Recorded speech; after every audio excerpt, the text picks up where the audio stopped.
Hi friends, welcome back to కన్వితాస్ kitchen. ఈరోజు recipe గోంగూర మటన్ కర్రీ. ఈ గోంగూర మటన్ కర్రీని ఎలా ప్రిపేర్ చేసుకోవాలో ఈరోజు వీడియోలో చూసేద్దాం. ఈ గోంగూర మటన్ కర్రీ ప్రిపరేషన్లోకి వెళ్ళే ముందు నా ఛానల్ని ఫస్ట్ టైం చూస్తుంటే సబ్స్క్రైబ్ చేయండి, అలాగే బెల్ ఐకాన్ని యాక్టివేట్ చేయండి. ఈ గోంగూర మటన్ కర్రీకి కావాల్సిన ఇంగ్రీడియంట్స్: స్టవ్ వెలిగించి ఒక ప్యాన్ పెట్టుకుని దీనిలోకి 1 టేబుల్ స్పూన్ ఆయిల్ వేసుకోవాలి. ఈ ఆయిల్ కొంచెం హీట్ అయిన తర్వాత 2 చిన్న సైజు గోంగూర కట్టలను తీసుకుని గోంగూర ఆకులను సపరేట్ చేసుకుని 2 టైమ్స్ వాష్ చేసుకుని ఈ ప్యాన్లోకి యాడ్ చేసుకోవాలి.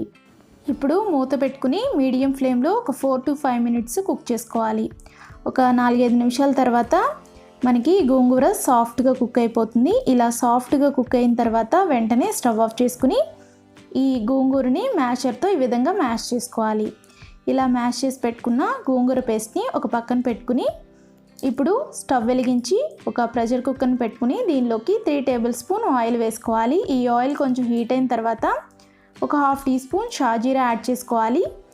అలాగే ఒక 1/2 ఇంచు దాల్చిన చెక్క, 2 లవంగాలు, ఒక బిర్యానీ ఆకు యాడ్ చేసుకోవాలి. ఇవన్నీ వేసుకోవడం వల్ల ఫ్లేవర్ అనేది బాగుంటుంది. ఇవి యాడ్ చేసుకున్న తర్వాత 1 మినిట్ మీడియం ఫ్లేమ్లో ఫ్రై చేసుకోవాలి. ఇప్పుడు 2 మీడియం సైజ్ ఆనియన్స్ని చిన్న ముక్కలుగా కట్ చేసుకుని యాడ్ చేసుకోవాలి. అలాగే 3 గ్రీన్ చిల్లీస్ని సన్నగా బారుగా కట్ చేసుకుని యాడ్ చేసుకుని మీడియం ఫ్లేమ్లో కదుపుకుంటూ ఈ ఆనియన్స్ లైట్గా గోల్డెన్ కలర్ వచ్చేంత వరకు ఫ్రై చేసుకోవాలి. ఈ ఆనియన్స్ ఈ విధంగా లైట్గా గోల్డెన్ కలర్లోకి వచ్చిన తర్వాత దీనిలోకి 2 టీ స్పూన్స్ అల్లం వెల్లుల్లి పేస్ట్ యాడ్ చేసుకుని మీడియం ఫ్లేమ్లో కదుపుకుంటూ ఒక 2 మినిట్స్ పచ్చివాసన పోయేంత వరకు ఫ్రై చేసుకోవాలి. ఈ అల్లం వెల్లుల్లి పేస్ట్ ఫ్రై అయిన తర్వాత దీనిలోకి ఒక మీడియం సైజ్ టమాటాని చిన్న ముక్కలుగా కట్ చేసుకుని యాడ్ చేసుకుని ఒకసారి మిక్స్ చేసుకుని మూత పెట్టుకుని మీడియం ఫ్లేమ్లో ఈ టమాటో సాఫ్ట్గా అయ్యేంత వరకు కుక్ చేసుకోవాలి. ఈ టమాటో ఈ విధంగా సాఫ్ట్గా అయిన తర్వాత దీనిలోకి క్లీన్ చేసి పెట్టుకున్న 1/2 కేజీ మటన్ని యాడ్ చేసుకోవాలి.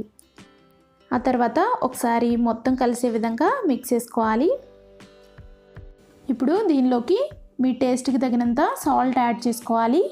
అలాగే 2 teaspoons red chilli powder add చేసుకోవాలి, లేదా మీ టేస్ట్కి తగినంత యాడ్ చేసుకోండి. 1/2 టీ స్పూన్ పసుపు యాడ్ చేసుకోవాలి. అలాగే ఒక 1/2 టీ స్పూన్ జీలకర్ర పొడి యాడ్ చేసుకోవాలి. 1 టీ స్పూన్ ధనియాల పొడి యాడ్ చేసుకోవాలి. ఇప్పుడు మొత్తం కలిసే విధంగా ఒకసారి మిక్స్ చేసుకోవాలి. ఇలా మిక్స్ చేసుకున్న తర్వాత మూత పెట్టుకుని మీడియం ఫ్లేమ్లో ఒక 10 మినిట్స్ కుక్ చేసుకోవాలి. 10 మినిట్స్ తర్వాత ఇలా ఆయిల్ పైకి వస్తుంది. ఇలా ఆయిల్ పైకి వచ్చిన తర్వాత దీనిలోకి 1 కప్పు వాటర్ని యాడ్ చేసుకోవాలి. అంటే ఒక 250 ml వాటర్ని యాడ్ చేసుకోవాలి. ఇలా వాటర్ యాడ్ చేసుకున్న తర్వాత ఒకసారి బాగా కలిసే విధంగా మిక్స్ చేసుకోవాలి. ఇప్పుడు ప్రెషర్ కుక్కర్ మూతను పెట్టుకుని విజిల్ పెట్టుకుని మీడియం ఫ్లేమ్లో ఒక 4 to 5 విజిల్స్ వచ్చేంత వరకు కుక్ చేసుకోవాలి. ప్రెషర్ రిలీజ్ అయిన తర్వాత మూత తీసుకుని ఒకసారి మిక్స్ చేసుకోవాలి. ఇప్పుడు దీనిలోకి మనం ముందుగా ఉడికించి మ్యాష్ చేసి పెట్టుకున్న గోంగూర పేస్ట్ని యాడ్ చేసుకుని మటన్లో బాగా కలిసే విధంగా మిక్స్ చేసుకోవాలి.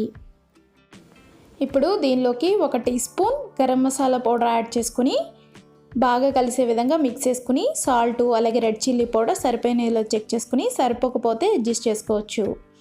ఆ తర్వాత మూత పెట్టుకుని మీడియం ఫ్లేమ్లో 4 to 5 మినిట్స్ ఆయిల్ పైకి తేలేంత వరకు కుక్ చేసుకోవాలి. ఈ విధంగా ఆయిల్ పైకి తేలిన తర్వాత ఇప్పుడు దీనిలోకి కొంచెం కొత్తిమీర యాడ్ చేసుకుని ఒకసారి మిక్స్ చేసుకుని స్టవ్ ఆఫ్ చేసుకుని సర్వ్ చేసుకుంటే ఎంతో టేస్టీ గోంగూర మటన్ కర్రీ రెడీ అయిపోతుంది. ఈ గోంగూర mutton curry rice, roti, chapati, naan, butter naan, biryani, bagara rice ఇలా వేటిలోకైనా చాలా టేస్టీగా ఉంటుంది. పర్ఫెక్ట్గా సెట్ అయిపోతుంది. నా వీడియో కనుక మీకు నచ్చినట్టయితే తప్పకుండా లైక్ చేయండి, షేర్ చేయండి, సబ్స్క్రైబ్ చేయండి. మరొక మంచి వీడియోతో మళ్ళీ కలుద్దాం. Thanks for watching.